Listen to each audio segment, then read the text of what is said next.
This is a program which marks 75 years of the Universal Declaration of Human Rights, and it is a milestone document in the history of human rights. It is an assertion of the right of people everywhere for freedom, justice, and peace.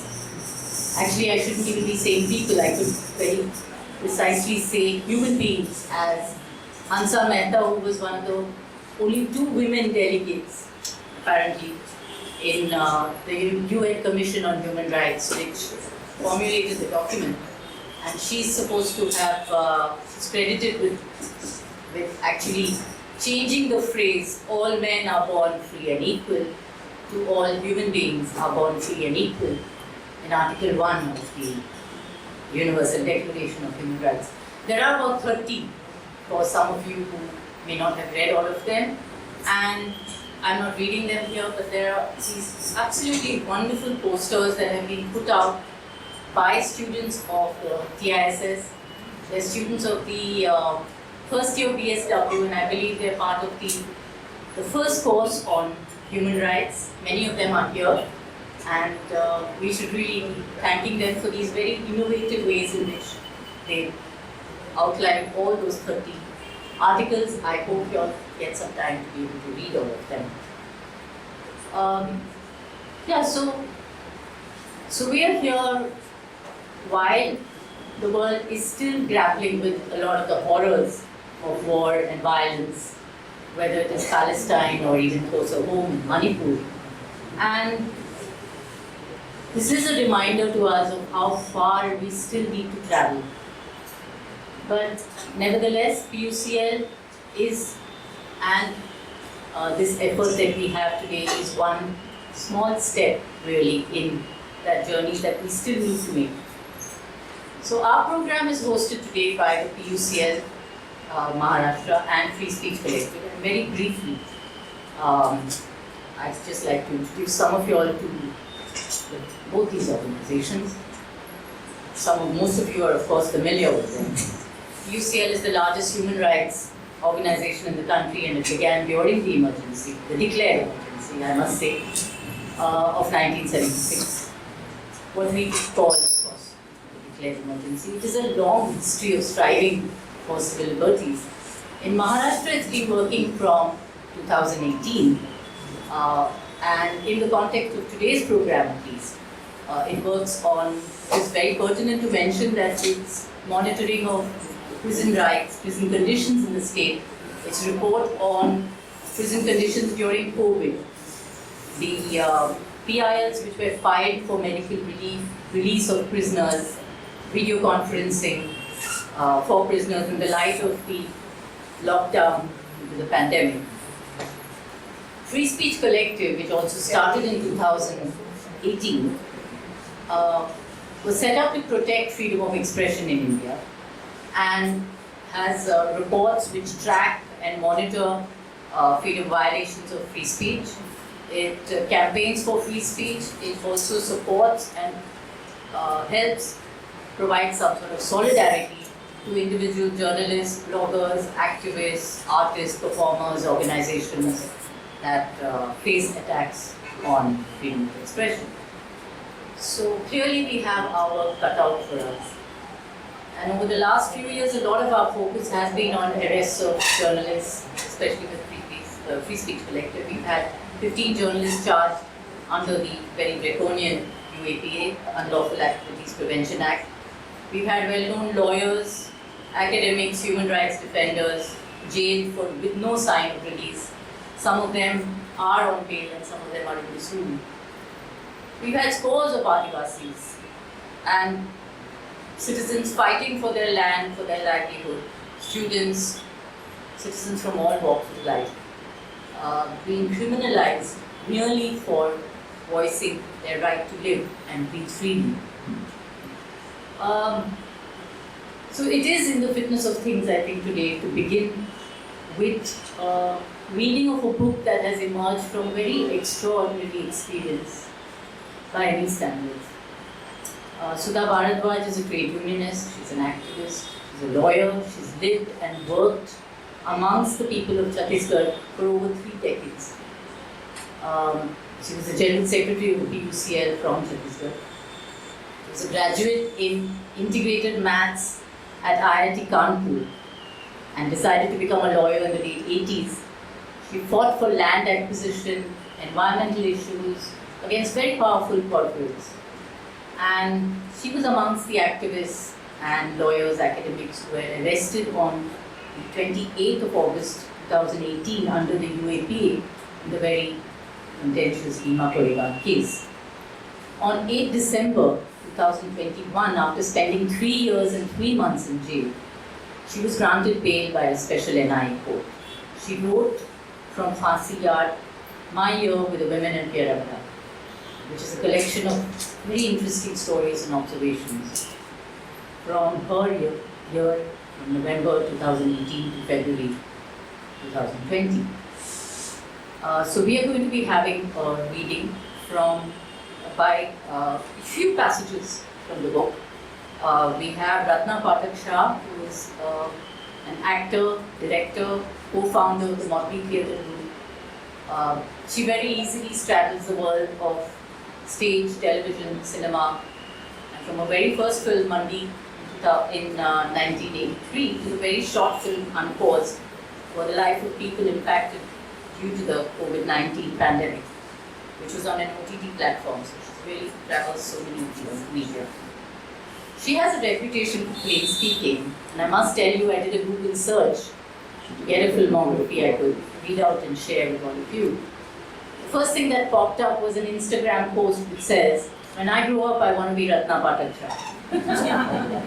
So, few people know, of course, that she has an abiding interest and commitment to education, especially in primary schools.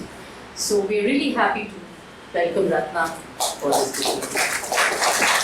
Hello, Namaskar, Adab. Thank you for inviting me here and for giving me a chance to go through this absolutely wonderful book. I would have eventually got around to reading it in any case, but I'm glad that this was forced upon me. But I'm very thankful for that.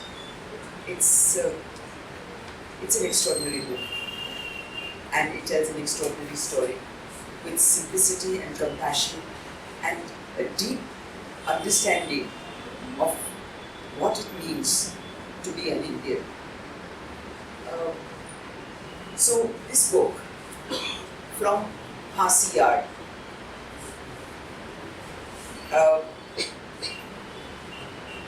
for me it was an eye-opener, of course. Like most of us, we know about the conditions in jails and the problems that our legal system faces, the inequalities. But I don't think I was aware of the details, and it certainly wasn't brought home to me in this deeply personal way through the stories of individuals. I'm going to read bits from the book. It was very hard to select what passages to choose, and thank you, Rita, for at least starting me off. The book is divided into several chapters based on seasons, because as Sudha says, dates have very little meaning in a prison, but seasons still get across to you. And the book describes the kind of experiences they have had, the kind of people she has met, and some of the people are described in more detail. So I'm going to do a mix of some passages which are talking about her experience and some passages which are going to be talking about describing the people and her interaction with them. How this book came to be written. The jottings which make up this book were my way of coping with incarceration. Some prisoners pray, some weep, some just put their heads down and work themselves weary. Some fight defiantly every inch of the way. Some are grumblers, some spew gossip, some read the newspaper from cover to cover, some shower love on children. That actually came as I don't know why it should have, but it came as a surprise to me because I'd quite forgotten that there are children in women's jails up to the age of 6. So the children, she talks a lot about them, and very movingly so, and it's interesting to see what the system is doing to our future generations. Some laugh at themselves and at others. I watched through the bars and I wrote. These notes were written during the first half of my incarceration, that is during my time in the Yerawada Women's Jail, Pune, between early November 2018 and late February 2020, a period of a year and 3 months. I wrote them in my cell at night in notebooks that I bought from the jail canteen. When I was shifted to Yerawada Jail, Mumbai, I took them with me. I typed them out after my release on bail in December 2021, 3 years later. Except for the first week, I spent my entire time in Yerawada in the Phansi Yard, death row of the women's jail, where my co-accused in the Bhima Koregaon case, Professor Shoma Sen and I were lodged in neighboring single cells. We were never told why we were in this high security unit for death row prisoners, but it probably had something to do with our being arrested under the draconian Unlawful Activities Prevention Act, UAPA. I could take 10 paces down the length of my cell, 6 paces across the width. And indeed, I did a lot of pacing. Our neighbors in the yard were 2 highly strung sisters, lodged in separate cells, who had by then entered their 24th year in jail, of which nearly 2 decades, 20 years, had been spent on death row. These 4 cells and a 5th vacant cell and the narrow corridor into which they opened were all enclosed in a cage-like structure with bars all along the front. Ours was a cage with a view. Through its bars we could see the sparse, well-worn lawn where women prisoners ate their lunch, played with their children, could hear the sermons delivered by the visiting Brahma Kumaris on the raised cement stage right in front of our cage. We could observe the goings-on at the far end of the ground, such as women at the prison gate leaving for courts or for the hospital, lining up at the dispensary or waiting to enter the mulakat room, meeting room, where they met their visitors. We could watch the older children playing on the seesaws, swings and slide, and see women crossing over from our convict compound to the adjoining under trial compound. These were not tightly sealed categories. There were under trials like us in the convict compound and the other way around also. The 2 compounds were separated by a high wall and a massive iron sheeted gate towards the far end of the ground on the left. Even the window at the back of our cell had a view. If you stood on the raised platform where the Indian-style toilet was fitted, you saw the factory where women stitched blouses, wove strips of daris and rolled agarbattis, and also the shed of a company called Spark Minda, where the younger, more educated prisoners went, wearing smart white jackets over their prison clothes to manufacture small auto parts. My prison notes are impressionistic snapshots, true to the moment, with no claim to being complete histories. I have omitted names to protect the privacy of these prisoners and avoid prejudice to their cases. Observing women, listening to them, writing about them, and about life in a women's jail helped me. This became my work.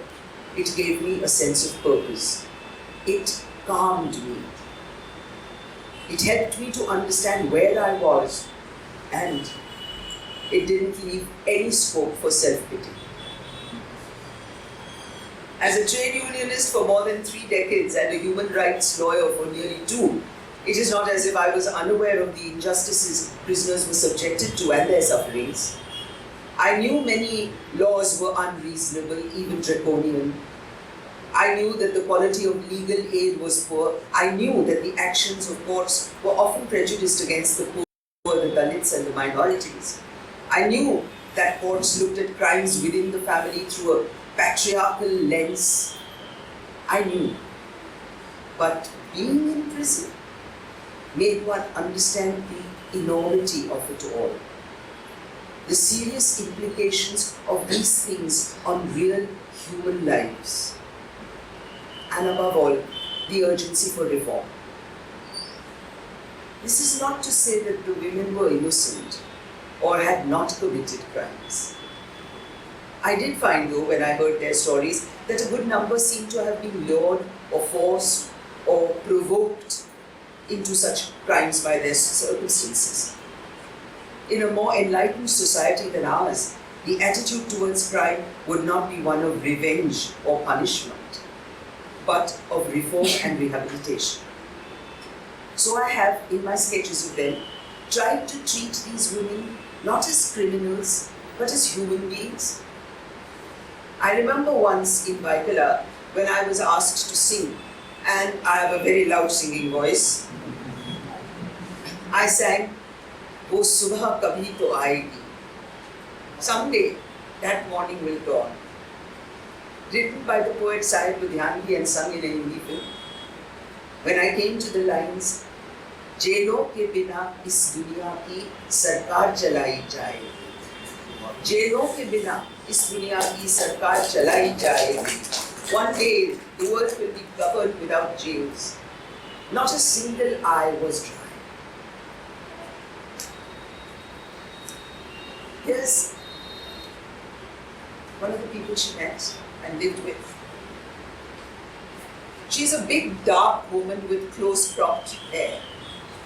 They say she was in a mental asylum for 2 years. She doesn't remember or know why she's here. What is your case? So do, she replies. This is the section under the Indian Penal Code for murder. Hush, everyone admonishes her. Don't be silly. That is murder. If you were booked for that, you would be wearing a green sari, no? Like the other murder under trials. Is she a beggar? A thief? She can't remember. But she sometimes breaks into old Hindi film songs in a strong, tuneful voice. One arm and one leg of hers tremble like a Parkinson's patient's. She eats a lot at odd times, including leftovers discarded by others. She lies down to sleep anywhere, even on this cold stone floor. Occasionally, she weeps silently to go home. I hear she's on psychiatric medicines. In their own strange way, everyone cares for her. They humor her, crack jokes, give her extra food. Have you eaten? Someone on the night round invariably asks her while handing over her nightly psychiatric dose. On Diwali, her barrack mates take off the grimy sari she usually wears and dress her in a bright, shiny one. Sometimes she says, "I will kill the old man who got me here." In that moment, the ferocity in her eyes is frightening. And one remembers with a start that she is a criminal.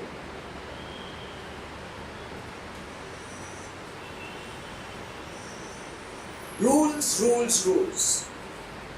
The first thing one learns in jail is to obey rules. Rules that are not written or consistent, not necessarily legal, sometimes not even rational. I realize this early when I see a woman constable barking at an inmate in the lockup. "No clutters in here." In a few days here, I have learnt that this is only one item on a long list of things that are not allowed in jail.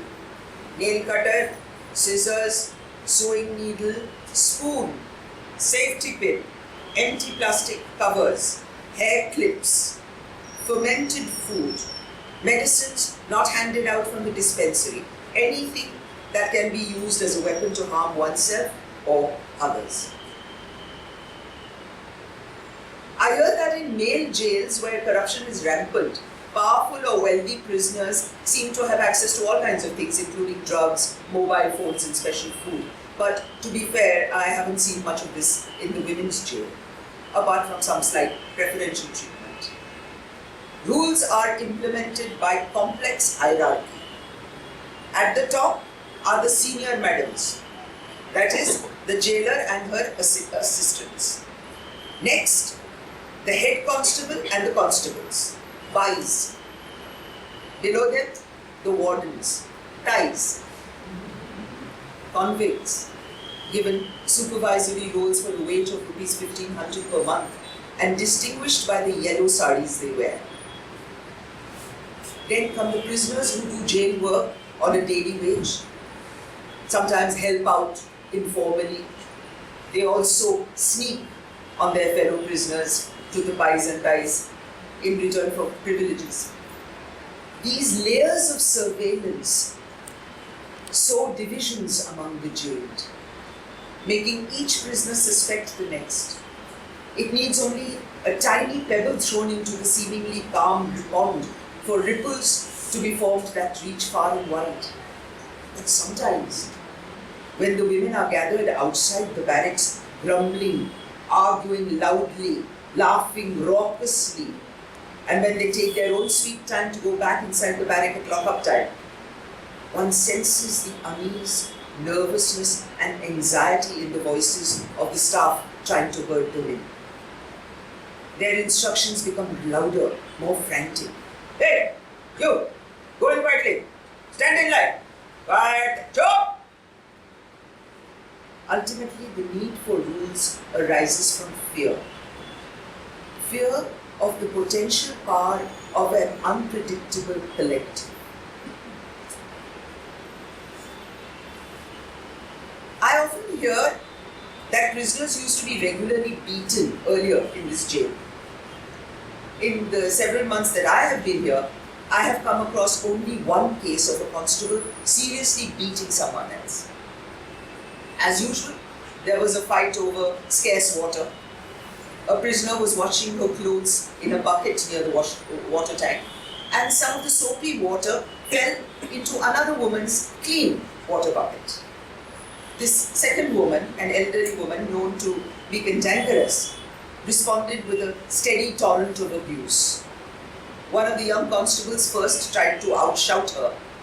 When the elderly lady didn't stop, she slapped her hard and pushed her down. When the old woman began to protest, she kicked her with her booted foot. Meanwhile, the daughter of this old woman, also a convicted prisoner and quite sharp-tongued herself, got to know. She had just come in from the open jail where she had been working. She accosted the constable and shouted at her. Other constables gathered around and held the prisoner back by her arms, but not before she too had been slapped. The jail was abuzz with tension, with women muttering among themselves. Before the Bandi, the nighttime lockdown, before the Bandi, all the prisoners of barracks 1 and 2 were asked to bring 1 bucket each into the barrack, and all extra buckets were to be deposited in the godam to avoid water fights. What an irrational solution in the face of a serious water crisis. Later, I heard that a delegation of older prisoners went to the jailer to explain that the fight had nothing to do with the filling of buckets and that this step would only make things worse.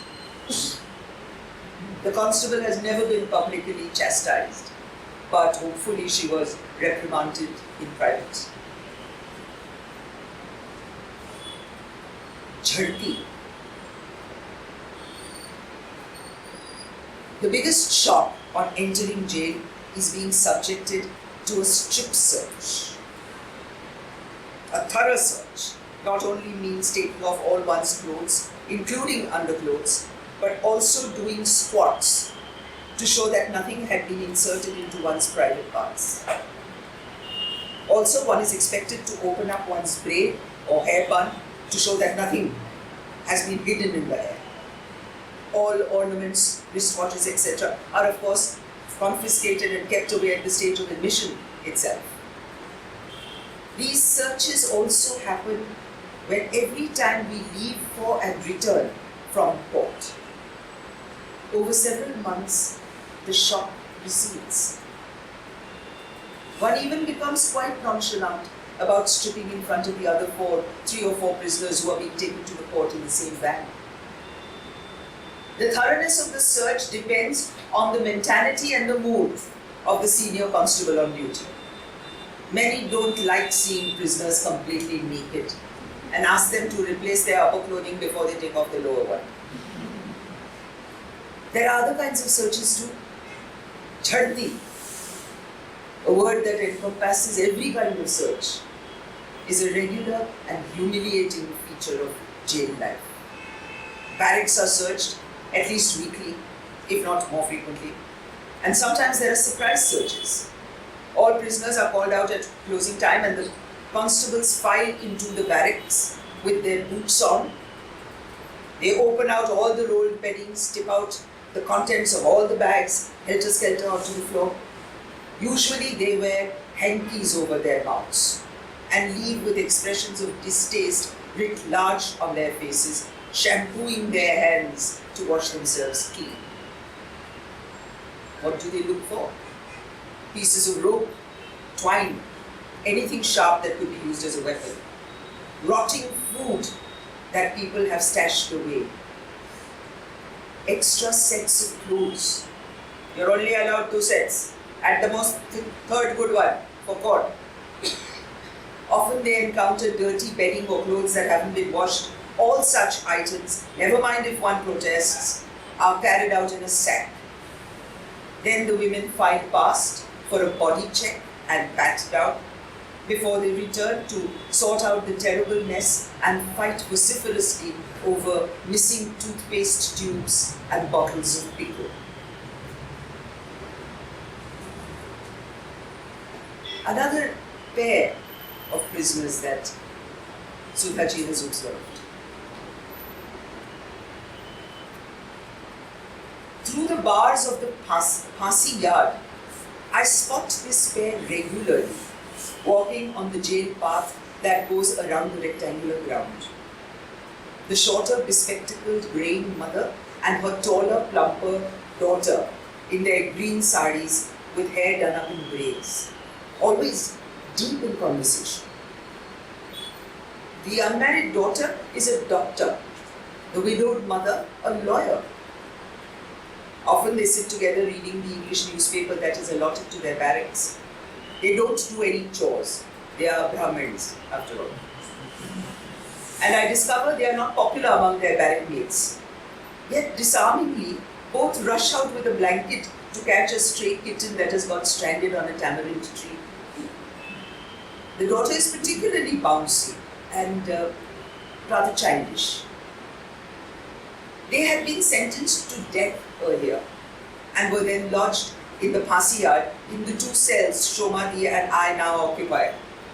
But the sentence has been commuted to life imprisonment, so now they are in the barracks. The story about them is that a doctor had double-crossed them and had an affair with both mother and daughter simultaneously.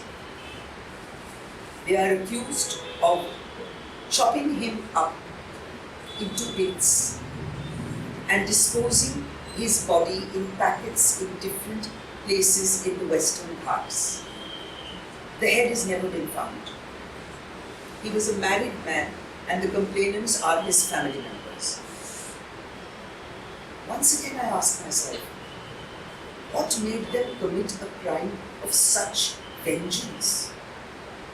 These competent, educated, independent women. Why was this person and his double crossing so important to both of them that they could think of destroying their lives for vendetta? The mother fights her case herself. We will be released. she claims confidently. I wonder. The courts have been lenient with husbands who, having discovered their wives with lovers in a compromising position or even suspecting wives of being unfaithful, have killed them or their lovers or both in a fit of murderous rage. This is because they have used the legal defense of the sudden and grave provocation of discovering adultery. But with women, it's a different matter. Perhaps they are not expected to have the emotion of rage at all.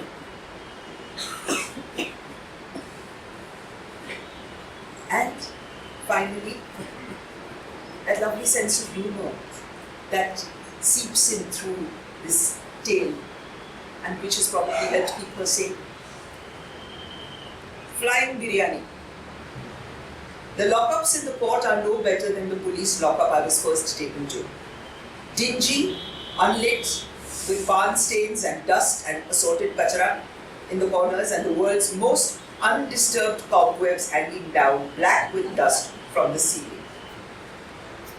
There have been days when the lockup smells terribly of phenyl and vomit, or else cat shit. Shomadi makes a bit of a noise on such a day, and we are shifted to a marginally better lockup. Sometimes we are as many as 12 to 14 women prisoners, some with babies, all cooped up there. As soon as a case is called out in one of the courts, the guards for the prisoner will come and escort the prisoner there. One day there are only 2 of us remaining after everyone has been taken to court. Our case was usually called out at the very end. The voices from the men's section of the lockup are always loud and raucous as groups of men, always handcuffed and strung along a long rope, are brought in and out from jail vans and to and from the courts. As we look through the bars of our cell in the lockup barrack onto the enclosed courtyard of the lockup compound, suddenly we see a big bundle fly in from out behind the outer wall, studded with glass pieces. It is a big plastic bag full of what looks like biryani packets. One of the constables expertly feels it and quickly brings it back into the lockup barrack, bolting the gate from within, and goes towards the men's lockup.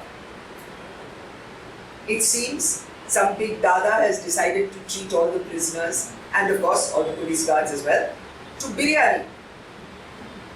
Sometime later, the constable, still munching, opens the barrack door, and the plastic bag with its empty foils, wrappers and cardboard boxes is on its outward journey by return flight across the wall.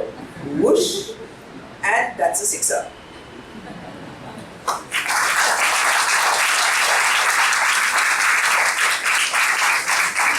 Thank you so much, Ratna, for that. The book is available here for sale, but it is a charming set of stories, a lot of which we didn't want to share, partly as a spoiler, I suppose. But Sudha is, apart from this wonderful sense of humor that she brings into the stories, there's also a sense of hope that one gets from the book. And I just wanted to share these lines from the Palestinian poet Mahmoud Darwish, where he wrote Under Siege, which was a collection of poems on the Israeli invasion of the West Bank. This was earlier, in 2002. He says, "Here on the slopes of hills, facing the dusk and the cannon of time, close to the gardens of broken shadows, we do what prisoners do, and what the jobless do. We cultivate hope." I'd like to invite Freny Manecksha and Sudha here. Freny Manecksha is a Mumbai-based independent journalist. She began her journalism career working with the tabloid Blitz, moved on to the Times of India, Midday, Indian Express, She left mainstream journalism, as most of us have, I think, and began traveling throughout India, writing about people's struggles, development issues, gender and human rights. She has written extensively from Kashmir and Chhattisgarh. She's the author of Behold, I Shine, Narratives of Women, Kashmir's Women and Children, and Flaming Forest, Wounded Valley, Stories from Bastar and Kashmir. This was published in 2020. So Freny, in conversation with Sudha. So, Sudha, your book is really extremely remarkable for its, I think, for its very humane look and non-judgmental, and also for the way you then finally bring in your legal and human rights experience to subtly look at what is actually happening. Sorry, I think we need to. I was just complimenting Sudha's book for the way in which she can so beautifully and in such a humane way look at the people inside, not just the inmates, even the staff, the uniformed staff or lack of them, and the non-judgmental way she looks at her fellow inmates. So I think so that when you were in Chhattisgarh, you were looking at the issues of incarceration, of why Adivasis were going into prison, the criminal justice system, of why they stayed there and were suddenly then acquitted. And I think you visited prisons, but now you are suddenly in this cage with a view, you yourself one. So can you just, you have written in the book, but can you just briefly tell us what it is really like to become one yourself of what you have been examining abstract? Well, as a trade unionist, it's not that we were unaware of being picked up or going to jail or anything like that. The whole of the trade union movement is always full of that. But I think when it actually happened to be, it was such an outlandish, it happened in such an outlandish manner that, yeah, it took by surprise. But one thing I must say, I mean, yes, of course, there's an initial shock, there's an initial indignity, and when you are, when the general manner of addressing Towade, that is something but it takes a long time to get used to. And also, you know, sort of being asked to sit in rows, in Sudo, NDPS, Mao, Naxal, Itar, Bengali, you know, this is the way you are referred to. It's, of course, it's shocking. But one thing that very soon I came to know, and that's why I started writing about other women, was that despite all that, I was still a very, very, very privileged person in jail.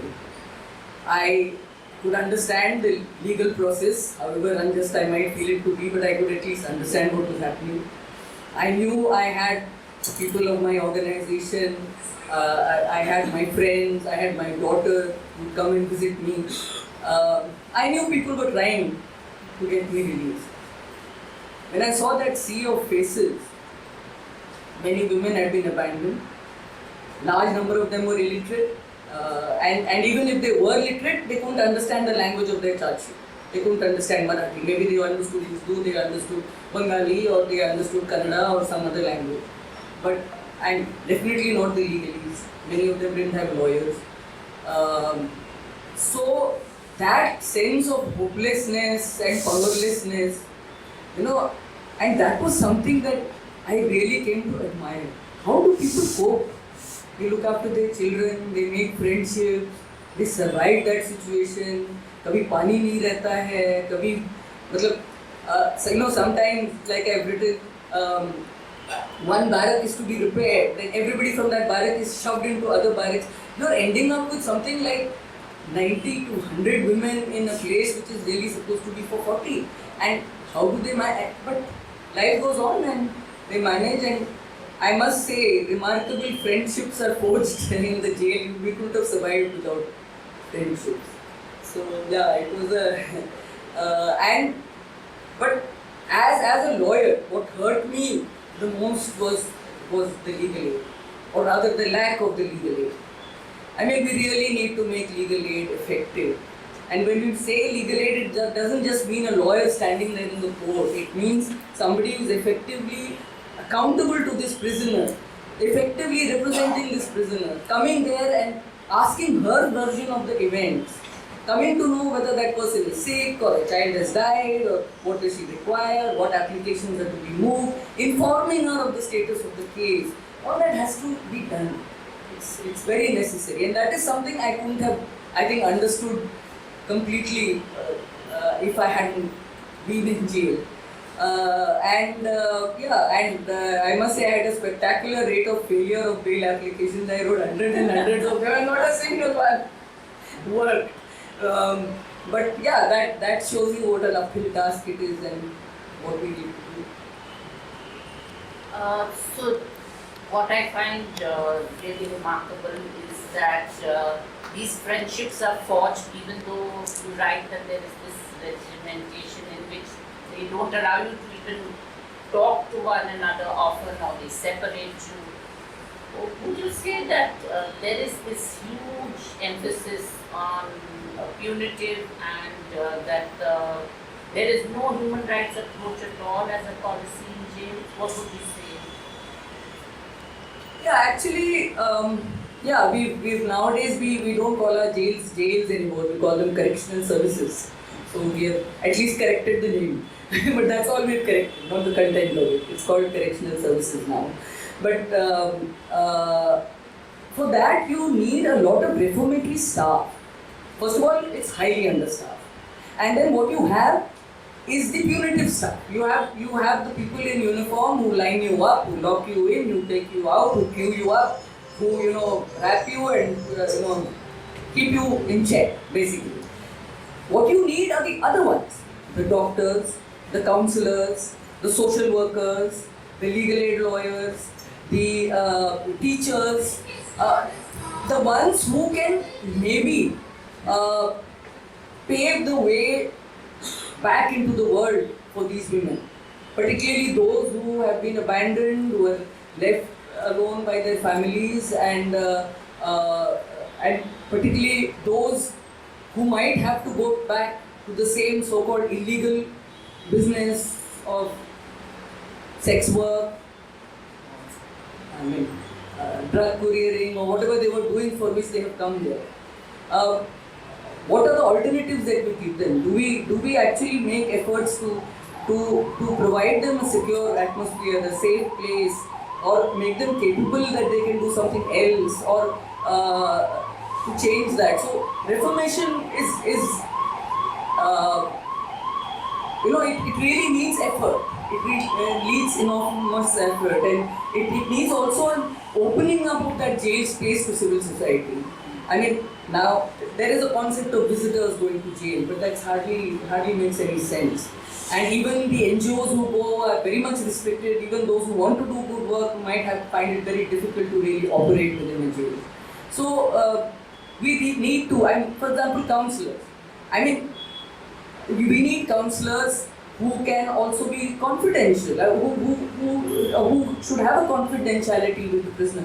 That never can happen because it's always in the presence of the prison staff, and they are perceived by the prisoner as part of that structure. How can you share with them whatever you might be going through, or whatever related with your crime that you may be thinking about? So really, reform is something which is not. It's really not on the agenda. We need to, and I think maybe this is one of the work which PUCL needs to do, to stress, because at least that is there in words, but we need to put it into effect.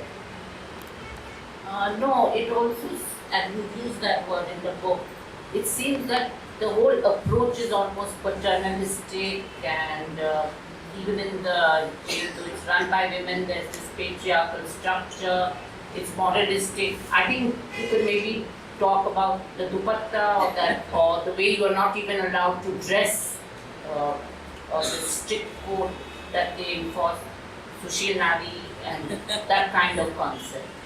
Yeah, actually, yes. In the lockup, you're not allowed dupattas because you might hang yourself. So that is what I thought. Okay, dupatta is not allowed. So when I went in, I thought, comfortable thing. It's a woman's jail. Let me just take, t-shirts and pants and stuff. And they were aghast. They threw it all out. ये नहीं चलता, साड़ी पहनो या सलवार कुर्ता पहनो, दुपट्टे के साथ. Okay, and that time I didn't understand what it was, but then later on, they have a horror of lesbianism. They have a horror of sexuality of women. They really have a horror. I mean, friendship is bad enough. If they think you're too friendly, they will separate you and put you in two barracks. But if they think a woman is loving a woman, then you're bad. There's no way that they're going to let you be together. So this extreme moral thing which is there, even otherwise you're not. And the other thing is, friendship is okay, but solidarity is bad. You're not supposed to organize anybody, you're not supposed to give any collective representation, you're not supposed to speak up for anybody, to the extent that in Bhaikala, I remember there were women who were just so harassed because they didn't know what state their case was in. They wanted to get just their last order sheet. So I asked my lawyers, like, please can you get them the last order sheet? And I was heard up in the round, and I was told that, we will complain to the court that, you are trying to do this and you're not supposed to do anything for anybody else. Look out for yourself. So, this, and then of course, regimentation and that, very paternalistic thing, of course, is there. That particularly poor, the children suffer it a lot. I mean, some innocent sexual exploration by kids, they've had it. They're going to be nicely beaten up. So, so it's a very moral, and you're supposed to be for yourself, and exactly, they find you being too friendly with each other, they'll just shift you around. We are now talking about children. So I think this is where even the human rights of children come in. Yes. And what would you say that how when should women have been put into jail there when they had such small children, or should they not be given bail immediately, or if they are convicted, should their term not be seen leniently? Because I think this is one aspect again that your book brought out, which we had never looked at, was children in jail. Yes. No, I think, in the CRPC there is a provision about being lenient with bail for women. But, nowadays it's very strange. It's interpreted by the court in a very different manner by saying, do you mean to say that women cannot be criminals? Oh, everybody is equal. Women can be as bad criminals as men can. So why should we be lenient with bail? So they are making it an issue of equality. That's not the point. When you put a woman in jail, you're putting a family in jail. You're putting maybe a baby, she might be pregnant, or an infant, or a small child. Children below 6 years are all going to jail.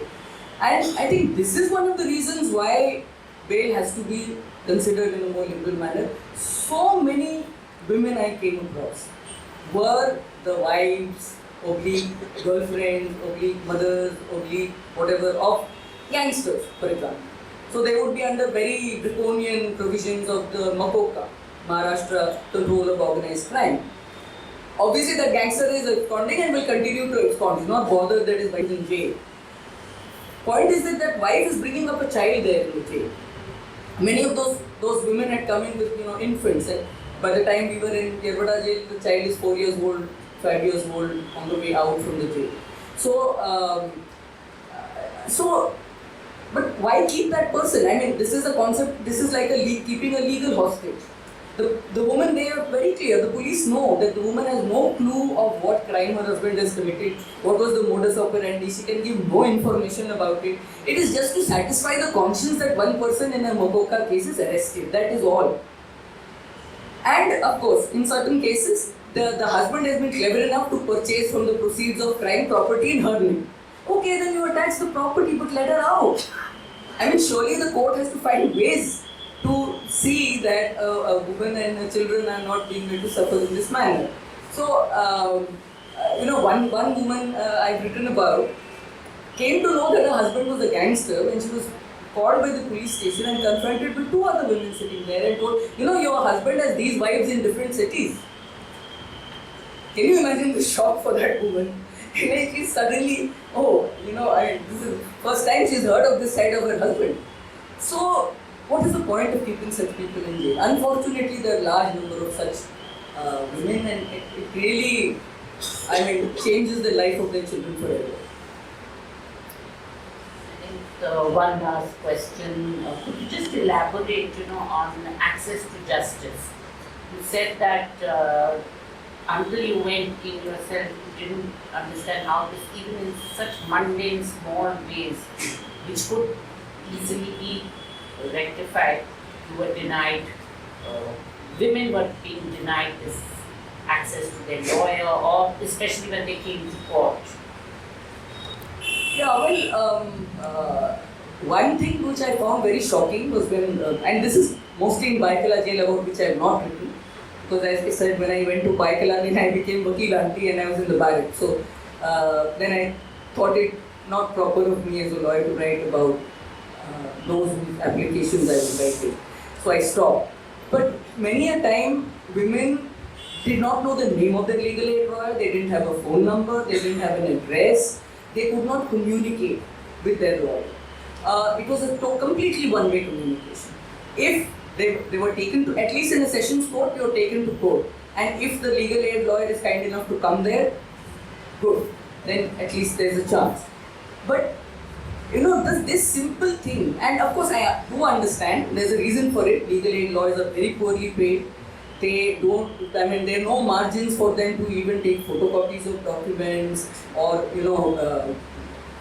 take some mode of transport to the jail or go and meet that lady or go and meet the family or anything like that. There's no provision made for it. So obviously we need to repair that. But the most important thing is the accountability has to be to the prisoner, not to the legal aid services system. It has to be to the prisoner, because you need to, the moment you sign that wakalatnama, you should at least go and take a mulakat and learn their side of the story, which might be very different from what is being presented in the charge sheet.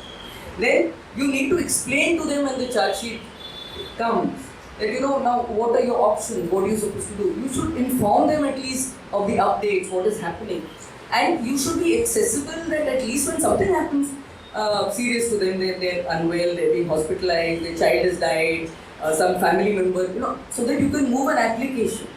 But there I saw that the access to legal aid was very, very poor, and you can imagine what happened in COVID.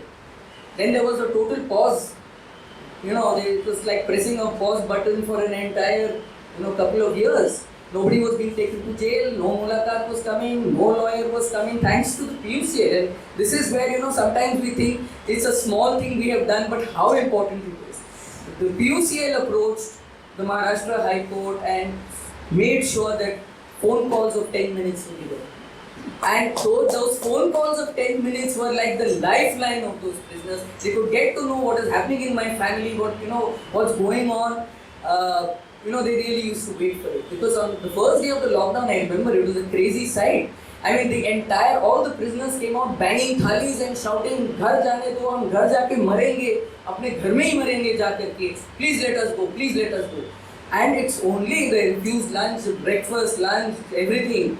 And finally, only when the jailer came and read out the suo motu Supreme Court thing, which said that okay, below 7 years, we'll try and get you bail and all that, that people were ready to go back into the barrack. So the kind of, they're teetering on that anxiety. So, in a situation like pandemic, social distancing is impossible in a jail. It's overcrowded.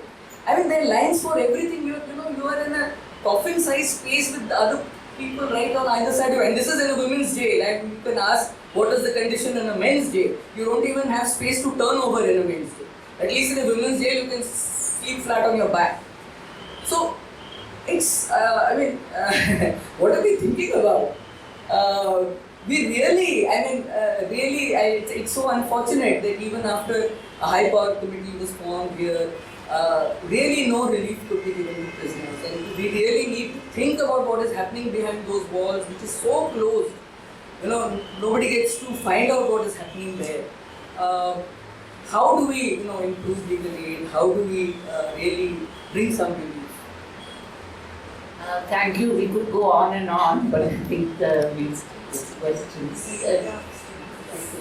Thanks, Freny, for initiating this conversation. Sukanya, could you join us, please? We have a lot of questions still, so please wait. And let's welcome Sukanya into this discussion, which of course will keep going on. She's a senior assistant editor with The Wire, and she's written extensively on law and social justice. She worked in a Pulitzer Center for Crisis Reporting project called BAR, a prisons project, where she did a 5-part series on the impact of incarceration on the most marginalized and forgotten people of society. Not at all about the high-profile cases where we have to say high-profile, but she really drew attention to the structural flaws in criminal justice and the reality of prisoners. Sudha has already told us some of them: caste, women, transgenders. So, Sukanya, if you could tell us a bit about this project, and then we can open it up for more discussion. And also really about what Sudha has been saying about the failure really of justice delivery. And you're also going to be speaking about the media, so please. Hello everyone. Come closer. Okay. Thank you, PUC and Free Speech Collective for having me here for this talk today. In the past 1 week, for those who must be keenly looking at stories specific to prisons and crime, you must have observed that there is a sudden surge of stories that has been reported in media. Almost all newspapers, online spaces, and even TV, to a great extent, must have actually reported in the past 1 week. I was mentioning about how in the past 1 week we've seen suddenly almost all newspapers and websites and the TV channels have been actually writing about prisons and the crime rate in the country. These stories are actually it looks like it's very nuanced in the sense that you have the caste breakup of prisons, the nature of crime that they are actually booked under, gender, literacy rate, all of it is actually covered. One would wonder suddenly what happened, media is actually covering so many stories. This is because the government data of National Crime Report Bureau, NCRB, has actually come out with the data. This data comes out every year around the month of September, October. This year it has actually got delayed and it's out in December. So we have these stories out. Basically the numbers that have been provided to us on a platter by the state body. Number which is highly contested, the data which is for a very long time people have been saying is very unscientifically actually collected and put together. But these stories are getting reported. What happens when these numbers are not available to us through the year? As in साल में एक बार तो आ ही जाता है number, but पूरे साल हर महीने तो नहीं दे रहा है ना कोई number. So clearly, पूरे साल we are not writing about prisons. That's not something that we are actually reporting about. There could be many reasons why prisons are not looked at as a space that needs to be very seriously engaged with. Where you need actually reporters looking at every year. I think the NCRB data says around 4.5 to 5 lakh people by the end of the year actually end up in prison, 1,300 prisons that we have across the country. There could be many reasons. A few reasons that I have actually noticed, struggled with while being a part of media for a little over a decade now. One of it is media houses do not really there's something like beat, all of us someone covers judiciary, someone covers business, someone covers sports, but we don't really have human rights as a beat. like most of the established legacy media houses have not recognized the need to have somebody to cover human rights as the as an everyday beat, as like stories that needs to be covered from that perspective. So if you have say a Delhi 2012 rape, a gang rape, or maybe say Shaktimal rape case, such incident happening, you suddenly like actually have editors looking for that one sensitive reporter in the newsroom, and that reporter would be asked कि जाओ तुम जाके cover कर लो इस चीज़ को. That reporter could be anybody. That reporter could be like somebody who's like a features writer, who's covering cinema, who's covering business. But उस समय like वो एक महिला होगी, like somebody who you think will actually handle that story थोड़ा सा अच्छे से, and that reporter will be sent out. The reporter comes back, does the story, does a good job, bad job, like average job जो भी है, and then returns to the primary beat that they are actually supposed to cover. So again, you don't really have anybody covering that beat anymore. Like as in like वो खत्म हो गया वहाँ पे, like the person has spent some time, and then stories are like we forgotten कि like रोजाना you have like human rights violation that is happening, and it needs that perspective. And human rights is such a beat that it actually intersects with every possible existing beat. So you need somebody to engage with that with that kind of reporting on a daily basis. Prisons के बारे में we do some kind of reporting. It's not like we don't do stories from prisons. But which are these stories? These stories are about jailbreak. These stories are about Mustafa Dosa jabbing Abu Salim with a steel plate, spoon. Then we have stories of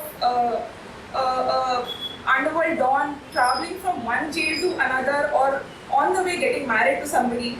You know, these are very sexy stories like that, which are like something that our editors are very excited about. And I'm talking about like as a in the legacy newspaper, जहाँ पे ये चीजें report होती हैं. So you cover these stories, like you are actually writing these stories, or your stories are invariably making to page one. Like I have covered these stories. Like I've covered these stories for so long. I also felt excited about it. But the point is, these stories are also giving us an opportunity that if a prisoner is getting married on the way, why are we not thinking about the conjugal rights of the prisoners? Like, you know, ठीक है तुम ये stories कर रहे हो, लेकिन उसके साथ में there is something like that. There is this one, like when I was reporting on the prison series, there was this one story, like so many stories where a child is born inside the prison, and the child's birth certificate, if the child is born in the prison, says that the place of birth is the prison. The child is going to carry that birth certificate forever. Like these are the stories which should shock us, which should actually make us feel like what is happening. But somehow these stories are not making it into our daily reporting.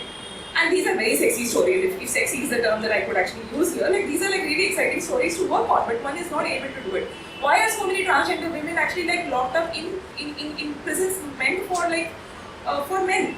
And what is happening to them? How are they sexually exploited? How are they actually navigating that space?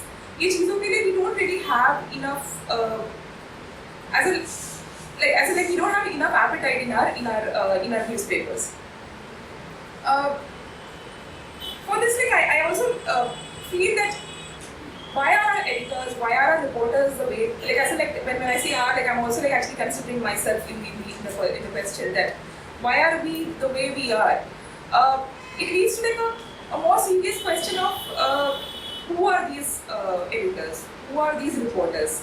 These editors and reporters are mostly the ones who will never go behind bars. They belong to the class, they belong to the caste, they belong to the privilege. जिनको पता है कि at no given point in time they will actually have to face incarceration. If we have more than 70% of Dalit, Adivasi, OBC population across religion who are actually incarcerated, if they are the ones who are going in, तो इनको पता है कि हमारे में से कोई नहीं जानेगा. So basically, we are not able to see ourselves in the ones who are actually behind bars. So when like it's actually funny because it's like the disproportionality, as in like the prison population of Bahujans is inversely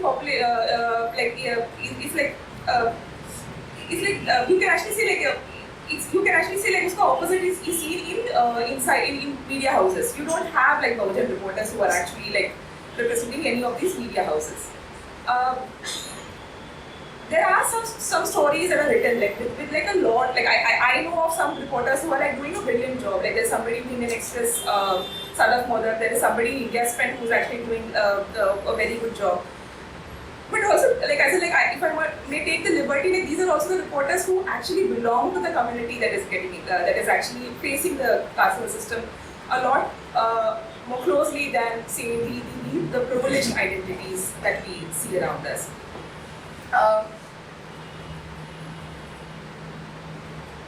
Yeah, I will just check.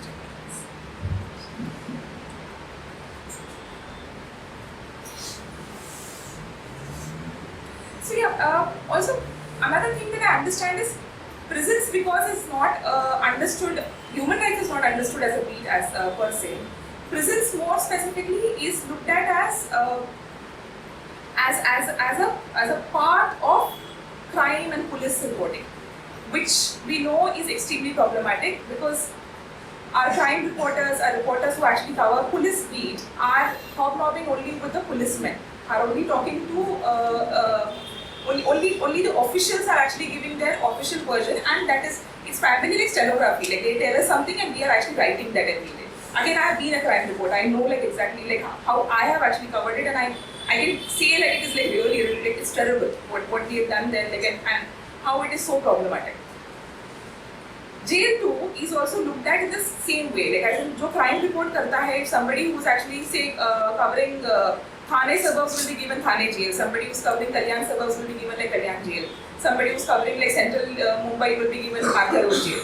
तो वो prisons को भी approach वैसा ही करता है. They will actually go to the prison officials, ask for stories. So what are these sexy stories that you actually end up getting from there? Could be stories of ganja or mobile phones that are actually like that has made way into the prisons. You would have like some gang war that is happening inside the prison. You would like stories which are like which they feel is a nuisance. Stories that Sudha has covered, stories that we actually get to know from prisoners, ex-prisoners will never actually make way into our reporting. So that's like something that I've actually observed. Since COVID, like there has been since Delhi riot, Shine Bagh protest, we've seen like some kind of reporting has increased. Like there is reporting that is happening where the mainstream is also like actually taking note of it. Like as the websites have been doing a very good job, but mainstream is also like realized कि थोड़ा बहुत prisons के बारे में लिखना चाहिए. But these stories are also written from our understanding of political prisoners. Why it is very important? Most as in like somebody from a criminal tribe, from an extra criminal tribe, from a denotified tribe, is actually in prison just because of his or her identity. We don't really like look at that as a political prisoner or an issue of a political prisoner, where identity itself is actually criminalized. So those stories like actually like as in like how many political prisoners the way within the conventional sense that we understand, how many of our prison population, जो 5 lakh का prison population है, how many of them really actually can be identified in the conventional sense as political prisoners, as against how many people from the identities that we're speaking about, from the denotified tribes, from Dalit Bahujan Adivasi communities, from Muslim communities, जिसके सिर्फ identity की वजह से वो लोग अंदर jail में हैं. How many of those stories are coming out is something that we need to actually reflect on. I actually did this in 2020 when it's been 3 years. Like December में मैंने एक story लिखा था, which was about primarily just looking at all the prison manuals. जो like this, every state has prison is a state subject, so every state has its own prison manual, and prison rules are like followed. Like every prison has to follow the prison manual of their respective state. So these prison manuals are not easily available. So there are like some organizations, again like legacy organizations, which have been working on prisons for a very long time. So unse I managed to get some prison manual. I actually started reading them, and it was like my first time that I was accessing these documents. So when I was reading, and because I do have a tendency of looking at issues from an anti-caste perspective, I started looking at things वहाँ पे जो मेरे लिए बहुत startling था, where manual said that कि jail में who can be a cook. So it said like person from a Brahmin caste can be a cook. So who can be a sweeper? Person from a Dalit, like Mehtar community अगर गुजरात का है, if it is like communities depending upon the state it is. So I was shocked. Like I was like I didn't know like such a thing existed, and so I actually like spoke to these organizations जहाँ से मुझे prison manual मिला था.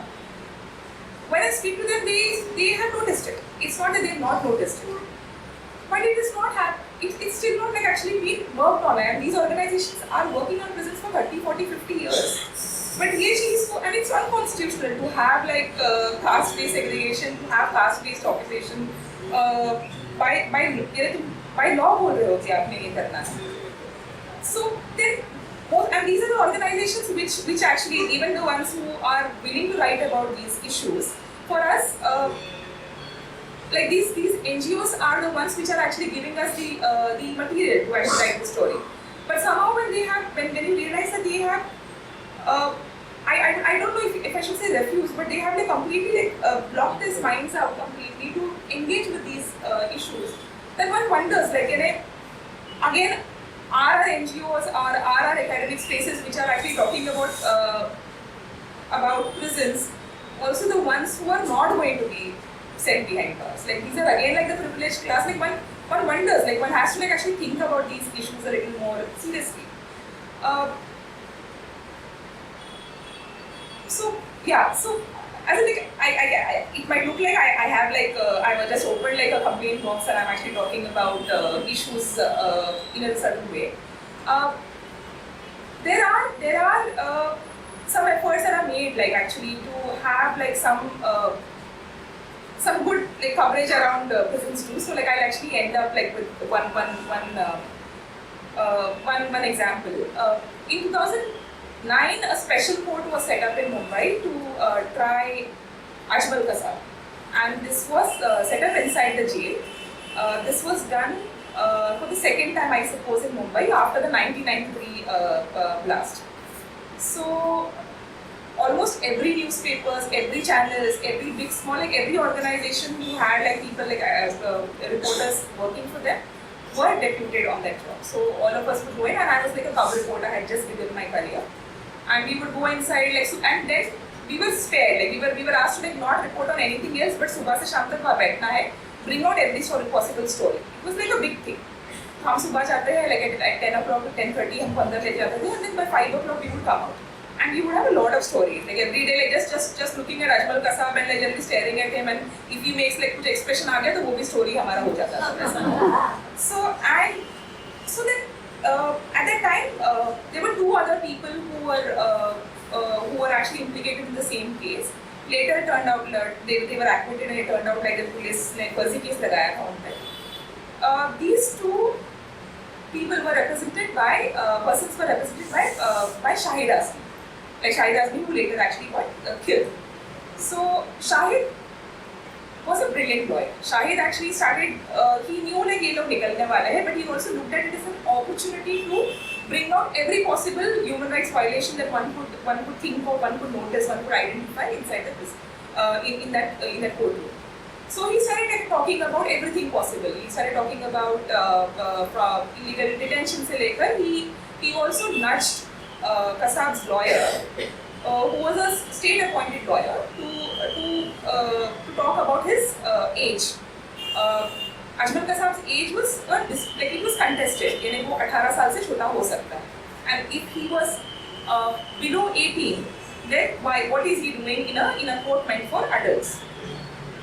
So when the conversation was building up, our offices also suddenly realized कि ये चीजें लिखनी चाहिए.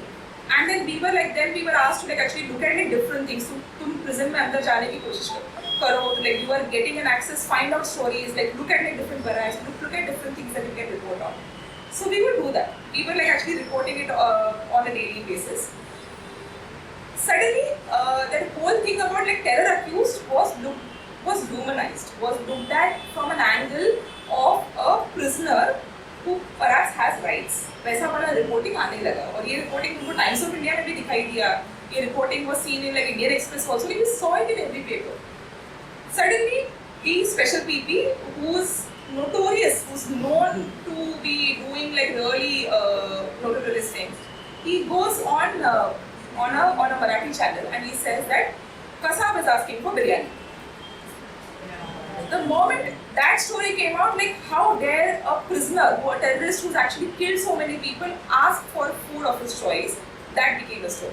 Suddenly, like all of what we were talking about, like a juvenile who's tried, like the juvenile in conflict with law, is tried in a court meant for adults. वहाँ से everything shifted. Like suddenly we were then talking about to help with the person's rights. Like we have to talk about how dare he actually ask for a biryani, like जो public money से वो पैसे से, like how is he asking?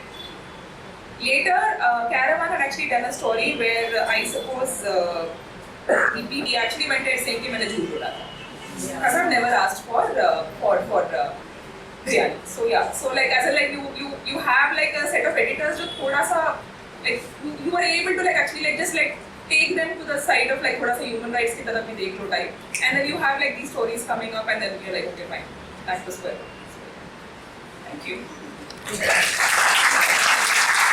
Thank you, Sukanya, for that. I mean, I think the big takeaway for me was the fact that you have to keep challenging even assumptions that we have all carried, especially what you said about NGOs who've not even bothered to look at those jail manuals and look at what is written in them, the classic division of labor in terms of caste lines in the jails. And there's of course so much more from what you've written in your 5-part series. I'd like to open up the floor for questions. I am a student of Data Institute of Social Science, and for my fieldwork I am placed in Nehru Police Station. So we got the chance to visit session court, and maybe how much you agree or disagree with, but the court and the legal justice system is something Baman Baniya community with the upper caste male dominating the industry. So as per the women issues you have written in the book, so don't you think if the women participation get increased in the lawyer community and the industry itself, so it will be like give more humanitarian aid to the women in the jails and the criminal justice system and the children in that particular setup? I'm Dilip D'Souza. I just wanted to ask, you mentioned, both of you mentioned actually the state-appointed councils. I just want a little bit more about that, about how is it a totally random process in assigning these lawyers who are appointed by the state? That's all. I just wanted a little clarification. One thing I must tell you, Sukanya, that this issue of the manuals, in fact I'm working with senior advocate Gayatri Singh. From our chamber we are exactly doing this. We are analyzing the manuals, and young colleague of mine, Hamza, is drafting that. We're trying to see that. This question about, yes, of course, representation is obviously extremely important. There's no question about it, and definitely as I said, that patriarchal lens I'll give you just a small another example. There was a woman who was being very badly abused, and she was actually thrown out of her house at 12 o'clock at night with 2 small children. And she was in such a condition that she just went on walking and jumped into the river with the children. Actually, it was an act of suicide. And what can I say? Was it her fortune or misfortune that she survived? The children died. She was taken out unconscious by a fisherman, and then she was accused of murder of the 2 children, and given a legal aid lawyer. And in record time, in the period that we were there in the Yerawada Jail, she was in the lockup with Somali, which means she came in at that time, and by the time we left, she had been convicted with double life for a double murder of infanticide. So obviously, the legal aid lawyer could not put forward a defense. There was no understanding of this woman being thrown out in the middle of the night with 2 children. What was her condition? And the complainant was the husband, mind you, or the husband's family for this infanticide. So obviously, we could not even see what was going on with her. So definitely, I mean, more women, and this is very important. You're right about that. So we need more representation in the lawyers, among the judges, but more importantly, understanding what is this. What is this patriarchy? How does it play out in the lives of women more and more? And the unfortunate thing is that we've lost a big opportunity had the Domestic Violence Act been properly enacted, which was not a criminal act, but an act which was trying to seek civil remedies for women. Had it been properly implemented, there would have been socially, I think, a much greater education and awareness about this, and we could have slowly pushed forward this understanding. Unfortunately, that's not to be. And regarding your question about the legal aid, well, actually, the legal aid, technically, legal aid cases, are usually given to people who have more than 7 years of experience, and they are allotted. Obviously some corruption might go on in that allotment, but generally they are supposed to be allotted from a panel. Now, first of all, if you have already completed 7 years and you are still surviving as a lawyer, then either you have floated or you have drowned, one of the others, and definitely you are not interested in pro bono cases anymore by that time. So that's one. Second thing is extremely poor remuneration for legal aid cases. So there's really very little interest, and many of the legal aid lawyers also try to extract money from the families. So that is really the situation. There's been an improvement. There is another new system which has come in called the Legal Aid Defense Council system, which has been implemented in selected districts, where they are allowing young lawyers with 0 to 3 years of experience to be the lowermost rung, where they get about a salary of 40,000 rupees, to do only legal aid, and then they are supervised by more experienced lawyers. I think that really, if it is effectively done, many of the younger, enthusiastic people who really want to do something for these prisoners, if they are given proper access by the jails and really given that proper, we need, just like you go to the High Court, you find a huge building called the AG office. Advocate generals, that's government panel and very well endowed. We need as big a building for legal aid. Because that defends the state, this defends the citizen, who requires equally to be defended. A lot of us have been journalists and we have covered this, and listening to you, it seems like things really haven't changed in the newsroom. It's been just as bad. But this issue of managing the narrative, really, which you really spoke about right towards the end, how do you think that can actually change? How do you think that you've done this prison project, but is there any other way in which you feel that this can be changed in any way? One can actually challenge it in any way, because we can see with the Delhi riots, for instance, the Delhi violence, it was extremely difficult, though there was so much of evidence on the ground to be able to change it, and especially with media, which is so partisan.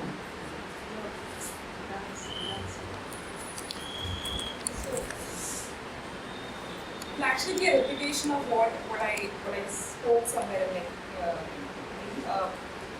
so media is like, as in, I remember when I first joined the Express office like several years ago.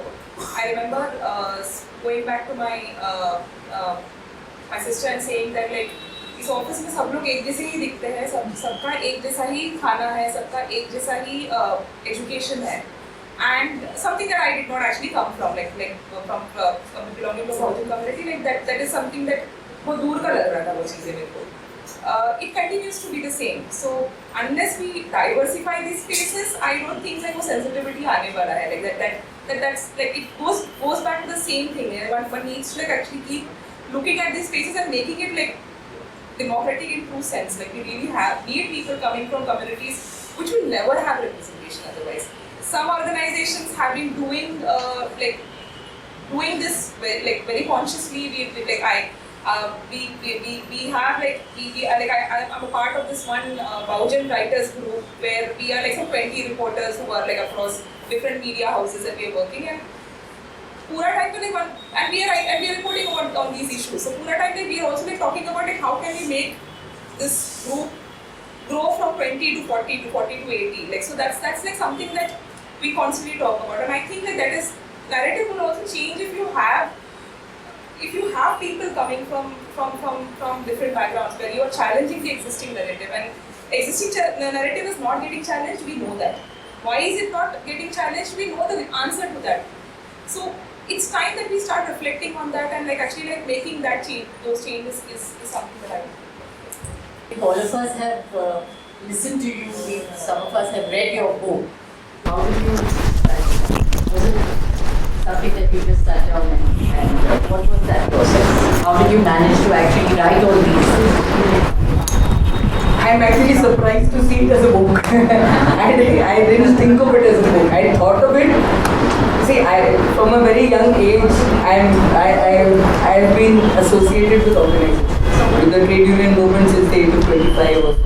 So whatever we have done has been very collective, and Yerawada was this experience of being in solitary, 10 pieces by 6 as she read out. So how does one reach out to these people about whom you are beginning to feel? You are watching them and you are slightly understanding them and you are slightly, sometimes you bump into them and you talk to them. So I just started writing for that.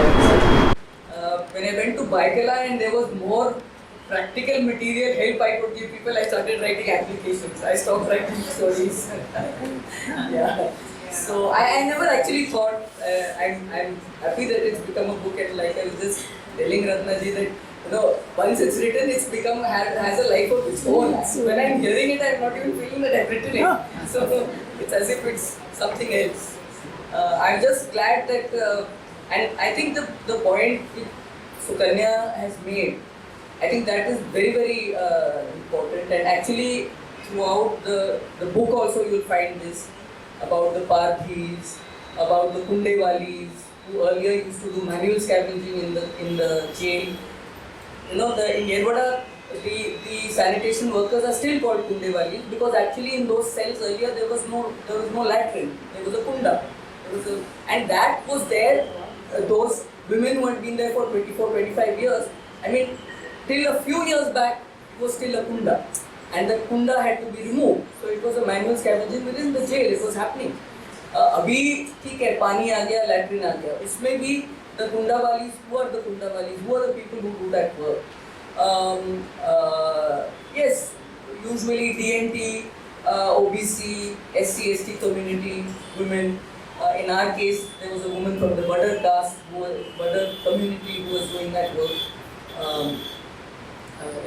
in our Phansi Yard. So yes, all that is there, and particularly I would say, when it comes to the Parthis, I mean, that is a case which again is something so serious that a presumption of criminality has been put upon them, where in the same breath when you repealed the Criminal Tribes Act, in the very same breath, in the same session of the Lok Sabha, you brought in the Habitual Offenders Act. So it was an unsaid thing that there were some people who refused to repeal that without bringing in this. So the whole understanding that there are some people who are habitually criminal. Now you don't call them that way, but that is the mindset. It is still there in the police manuals, it's still there in the way people work, and those people are being brought in day in and day out. I've written a couple of stories about them, and how, to the extent that once even the definition of habitual offender which is given there is not considered when they're actually brought in. And many a time, I mean, there are cases, we've documented those cases where a person, a whole family, a few young men are brought in. Why?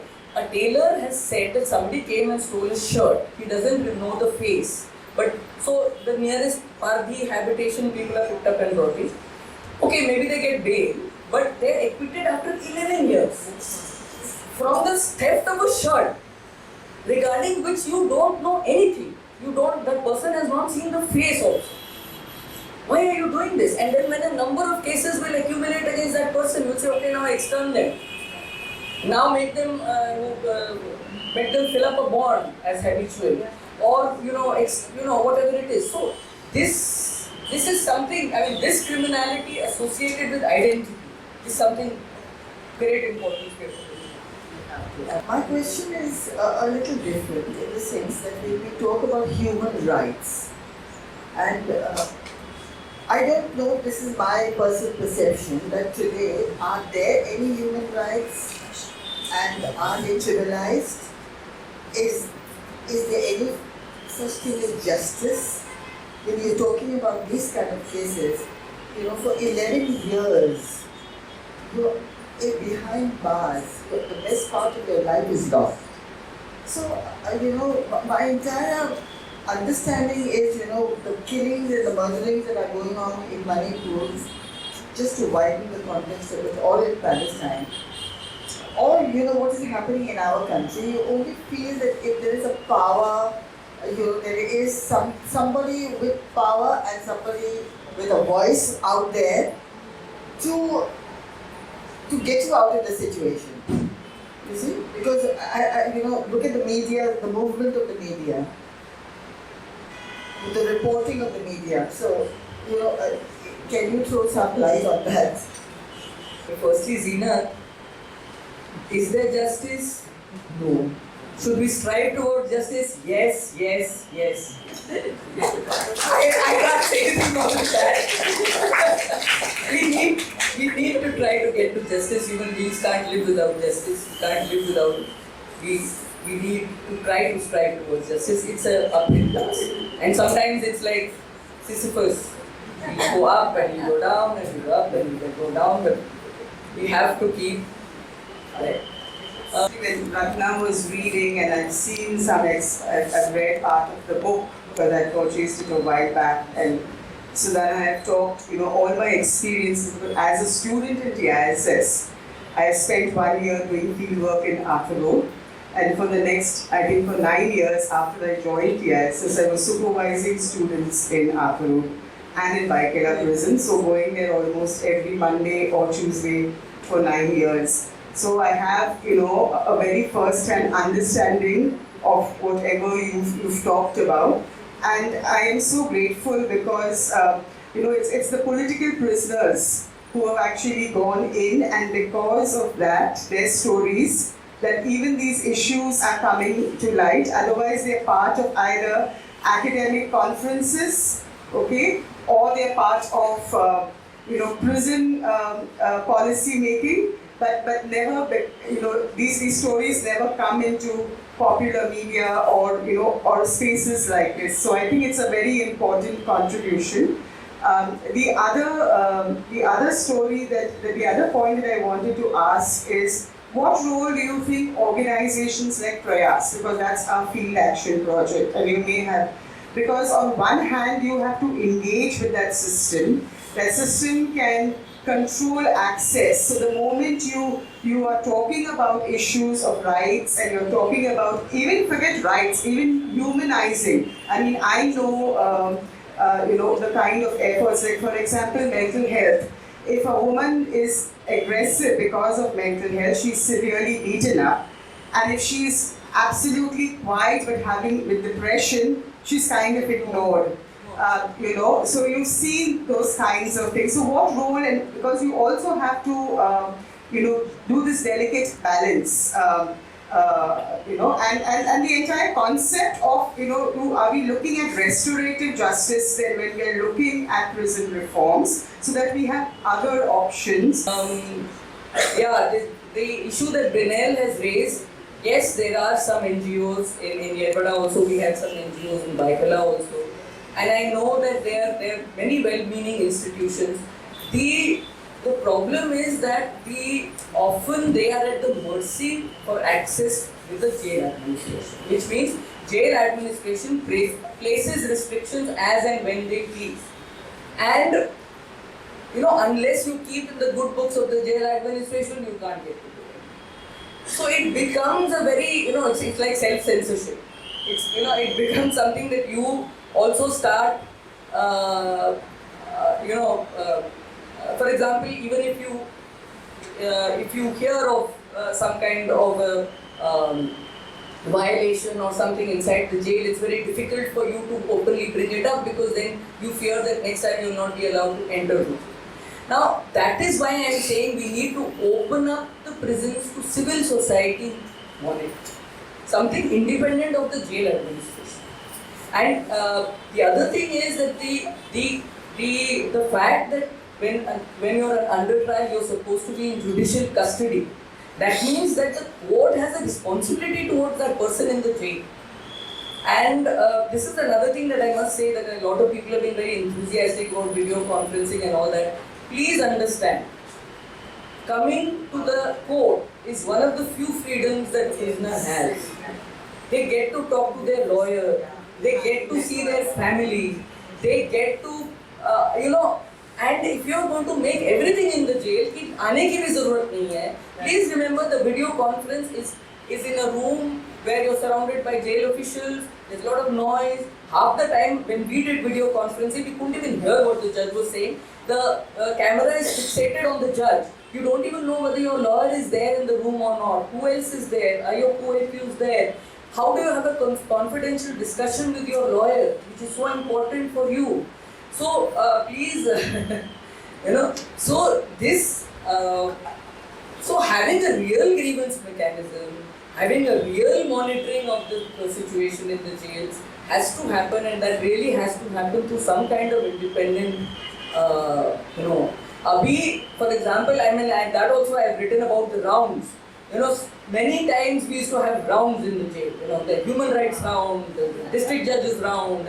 You know what a round means for the prisoners? It means in the barrack, all of you have to keep sitting, you have to fold up all your bedding and all that, and on top of your bedding you put your aluminium thali and your cup and your this thing, and you sit like that, and you are told very strictly, don't say anything. Still there are some very stubborn women who still say something. But so they come in, कुछ है क्या? कुछ नहीं है. Okay, then they move on. So, this cannot be the round. There are supposedly grievance boxes. You write the grievance, and then so we need to open up that space behind those bars, and we need to really need to say that visitors who visit the jail should actually be visitors with independent thinking. There should be really some kind of human rights monitoring, particularly for under trials. And I jokingly said, I remember in one interview, that the judge who is sitting in the chamber should have a ticker box in front of him, how many people are under his judicial custody. So every time when he rejects a bail, the number should go up. अरे बाप रे, 10,321 लोग मेरे अंदर है. You should know it. तुमने 10,321 लोगों को जेल भेजा है, और अब 22वें को भी तुम भेज रहे हो. Does that person need to be in jail? This is what has to be asked. Not कि we build more jails. Draupadi Murmu said it. Not building more jails. These people are made. I think this is, at least for this, you please listen to this tribal woman president, at least on this point.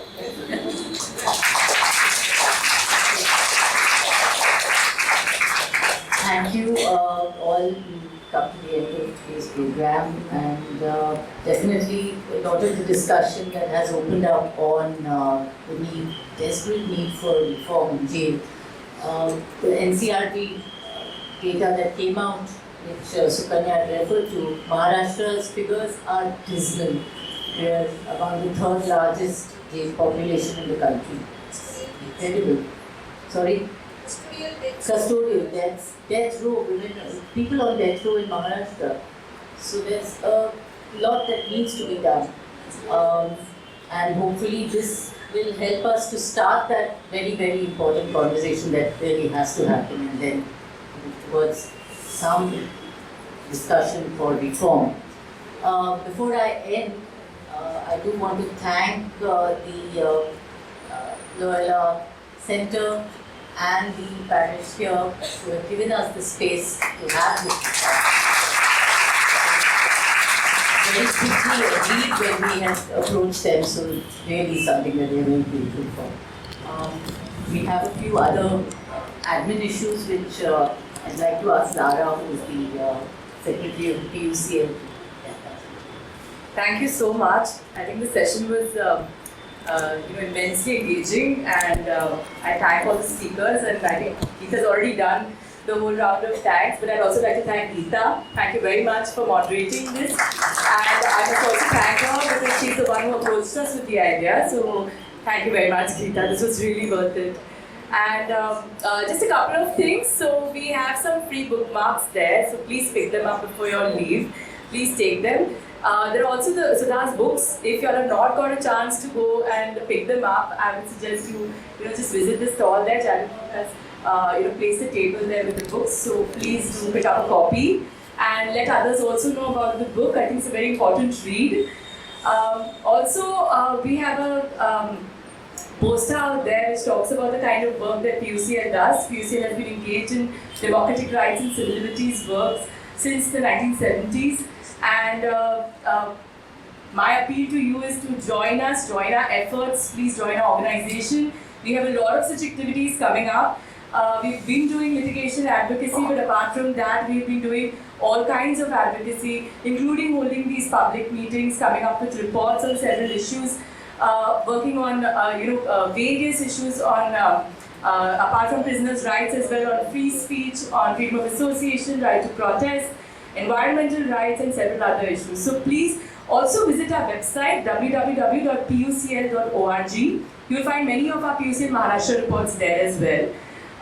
So please keep engaged. We have a register there. In case you've missed out adding your email address, please go and please make sure you put in your name and your email address, because that's also going to be the contact list we will be forwarding our future invites to.